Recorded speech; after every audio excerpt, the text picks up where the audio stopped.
Hello दोस्तों, आज के वीडियो में हम बात करेंगे ऐसी कंपनी के बारे में जो न्यू एज टेक बिजनेस पे फोकस करती है और किसी एक डोमेन में नहीं बल्कि e commerce, electric vehicle, drones और फिनटेक प्लेटफॉर्म्स जैसे न्यू जेन बिजनेस पे फोकस कर रही है। और ये सुन के जो सबसे पहला व्यू हमारे माइंड में आता होगा, कंपनी स्टार्टअप होएगी, तो ऐसा भी नहीं है। तो कंपनी स्टार्टअप भी नहीं है बल्कि flagship company of Ratan India group की है और उसके बावजूद कंपनी का पीई 9.72। जी हाँ, और उससे बड़ी बात, इस क्वार्टर के अंदर कंपनी ने अपनी सेल्स डबल की है लास्ट क्वार्टर से। तो ऐसी कंपनी के बारे में हम बात करेंगे जो आप बिल्कुल भी मिस नहीं करना चाहेंगे, तो वीडियो लास्ट तक जरूर देखिएगा। आइए बात करते हैं कंपनी के फंडामेंटल्स में और क्विकली देखते हैं कंपनी क्या करती है, कैसे उसके फंडामेंटल्स है और टेक्निकली क्या भी बनता है। तो कंपनी का नाम है रतन इंडिया एंटरप्राइज लिमिटेड और सबसे पहले देखते हैं कि कंपनी करती क्या है। तो कंपनी, जैसे कि हमने बोला, Ratan India enterprise limited is the flagship company of Ratan India group. तो रतन इंडिया ग्रुप एक इंफ्रास्ट्रक्चर कंपनी थी जो फोकस करती थी ऑन थर्मल पावर। तो इनके दो थर्मल पावर थे, एक नासिक के अंदर और एक अमरावती में। लेकिन अब company focusing on emerging technologies and e commerce, तो उसने अपना विजन चेंज किया है और बल्कि चेंज ही नहीं किया है, हर सेक्टर के अंदर। तो कंपनी इलेक्ट्रिक व्हीकल्स के अंदर, तो आपने रिवोल्ट इलेक्ट्रिक बाइक्स का नाम सुना होगा, जिसको इसने एक्वायर किया। दूसरा, इनका एक वीफिन करके डिजिटल प्लेटफॉर्म है, प्लस जिसपे लैंडिंग और एनबीएफसी का काम करते हैं, plus drones and e commerce business. तो इनका एक बहुत ही फेमस ब्रांड है कोको ब्लू के नाम से, जिसमें इन्होंने पार्टनर किया है several big and small brands in India to bring them on Cocoblu leadings online retail platform. और कोको ब्लू हैज टाइप्ड up with 136 Amazon fulfilment centres. तो इनका खुद का प्लेटफॉर्म भी है और अमेजन के थ्रू भी सेल करते हैं। नियो ब्रांड इनका B2B ऑनलाइन एपरल का बिजनेस है, जिसमें वो कैजुअल वियर, डेनिम जैसे ब्रांड्स हैं। प्लस इलेक्ट्रिक व्हीकल रिवोल्ट को इन्होंने एक्वायर किया और Revolt has pan India presence in 65 stores spread across 59 cities. Plus इनका एक फिनटेक प्लेटफॉर्म है विन करके, जिसमें fastest growing digital landing sector through its digital aggregator platform. और नियो स्काई ड्रोन्स। तो ऑलमोस्ट हर सेक्टर के अंदर इनकी प्रेजेंस है और अपने वर्सटाइल न्यू बिजनेस को ये रतन इंडिया एंटरप्राइज के थ्रू फ्लरिश कर रहे हैं। अब कंपनी के फंडामेंटल्स पे आते हैं क्विकली। और दोस्तों, आगे बढ़ने से पहले अगर आपको वीडियो अच्छा लग रहा है तो काइंडली लाइक एंड सब्सक्राइब, ताकि ऐसे और वीडियो आप तक रेगुलरली पहुंच सके। क्योंकि इस चैनल पे हम ऐसे स्टॉक्स के बारे में बात करते हैं जो किसी न किसी फॉर्म में ब्रेकआउट या ब्रेकडाउन दिखाते हैं, टेक्निकली या फंडामेंटली स्ट्रॉन्ग होते हैं, और उसे सीखने की कोशिश करते हैं कि कैसे लेवल्स निकालते हैं और हमारी एनालिसिस सही गई या नहीं। तो कंपनी के क्विक फंडामेंटल्स देख लेते हैं। 1100 करोड़ की मार्केट कैप है, मल्टीपल 9.72, जैसे हमने बात किया, तो बहुत ही सस्ते वैल्यूएशंस पे।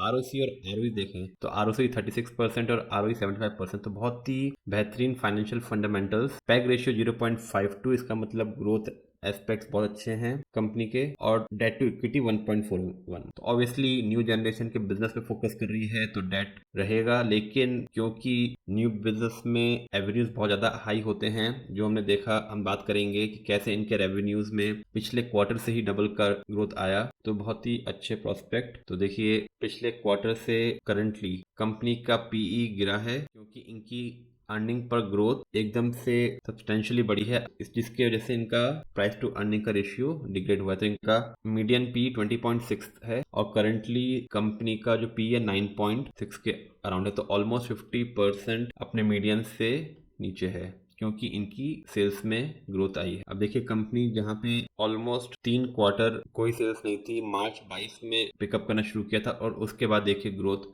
ट्रेजेक्टरी 689, 1100 करोड़ कंसिस्टेंट यहाँ से फिर ग्रोथ शुरू हुई और 1600 करोड़, लास्ट क्वार्टर 1200 करोड़ थी और इस क्वार्टर देखिए 2494 करोड़ की सेल्स कंपनी ने रिकॉर्ड करी है, जिसमें इनके एक्सपेंसेस कांस्टेंट हैं। तो देखिए, एक्सपेंसेस में कोई ज़्यादा डिफरेंस नहीं आया है, जिसकी वजह से इनका ऑपरेटिंग मार्जिन देखिए इस क्वार्टर में 41% और नेट प्रॉफिट 851 करोड़ का, और पिछले कई क्वार्टर्स में नेगेटिव रिटर्न रहा, जो इस बार बढ़ के 851 करोड़ है। और अदर इनकम भी देखिए ऑलमोस्ट 4 करोड़ है। ऐसा भी नहीं है कि किसी और इनकम से इनको रेवेन्यू आया हो। ज़्यादातर प्रॉफिट इनका एग्जिस्टिंग बिजनेस से आए हैं। तो बहुत ही अच्छी कंपनी इस एस्पेक्ट से। और अगर पिछले 10 साल का देखें तो कंपनी ने 32% का CAGR दिया अपने इन्वेस्टर्स को, तो बहुत ही बेहतरीन रिजल्ट, बहुत ही कंसिस्टेंट परफॉर्मर। और प्रमोटर्स 74.86% की होल्डिंग अपने पास रखे हैं। FIS का भरोसा 8.42% FIS के पास, DIS के पास मिनिमल है 0.07% एंड पब्लिक के पास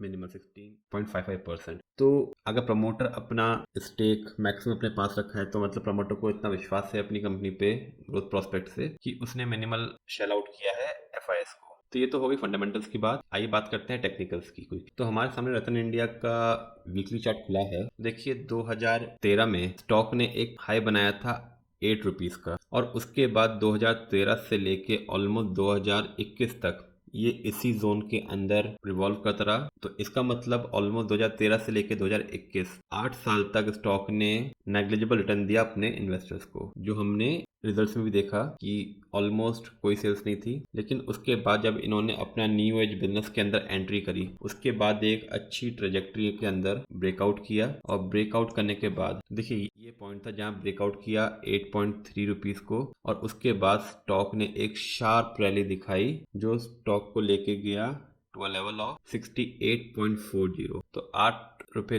से ब्रेकआउट हुआ और स्टॉक ऑलमोस्ट किया 68.40 तक। तो इन टर्म्स ऑफ रिटर्न बात करें तो ऑलमोस्ट 708% का रिटर्न, तो मतलब 7 गुना वो स्टॉक हुआ, क्योंकि इन्वेस्टर्स को पिछले 7-8 साल से कोई रिटर्न नहीं मिला था, तो उस लेवल को कवर किया। अब अगस्त 21 से इस पॉइंट तक नवंबर 23 इस पॉइंट तक स्टॉक ऑलमोस्ट 2 साल का स्टॉक ने कंसोलिडेशन दिखाया। तो 2 ईयर का कंसोलिडेशन, तो बहुत ही अच्छा टाइम वाइज स्टॉक ने अपने आप को स्टेबलाइज किया। और इसके बाद स्टॉक ने एक नया हाई बनाया जो स्टॉक को लेके गया टू अ लेवल ऑफ 89.30। तो हमारे पास अब एक लेवल आया 89.30 और नीचे में लेवल आया है 68.40। तो हमारे पास 2 लेवल आए हैं और करंटली स्टॉक ट्रेड कर रहा है 80.64 का। तो देखिए अगर बात करें पिछले 2 साल से, जब से स्टॉक ने एक हाई बनाया था, 2 साल हो गए हैं, बहुत अच्छा टाइम वाइज करेक्शन दिया है। और स्टॉक ने अब वहां से पिछले 2 साल में रिटर्न प्रोस्पेक्ट से बात करें तो 2 साल में 18% रिटर्न दिया है। अब